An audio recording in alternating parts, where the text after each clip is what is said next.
يا جماعة بالنسبة للانتقال، كل شي بيملكه المتوفي بده يدخل بالتركة. كل شي، مش سيارة محرطقة تركينا من زمان، خردة هي خردة بدها تدخل بالتركة. ما في، كل شي باسم المتوفي بده يدخل بالتركة. كان عنده طيارة، وكان عنده ياخت، كان عنده سيارة، عقارات، أراضي، شو كل شي مسجل اسمه بده يدخل ضمن التركة. عرفتوا علي؟ مش هون القصة. يا جماعة انتوا شو عم بيصير؟ بس تقدموا ملفكم ويكونوا مثلا شيء ما انكم مبلغين عنه، طيب ما انتوا عم تضروا حالكم. بس يرجع يبين، ما بده يرجع يبين هالشيء بالاول على اخر. بدكم ترجعوا تبرموا البرمة كلها من اول وجديد كرمال شغلة. عرفتوا علي كيف؟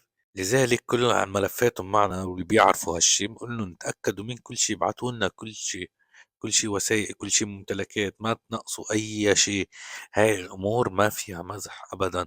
ما في الواحد يتغاضى عن شيء، كله بيبين دولة هيدي. أوكي.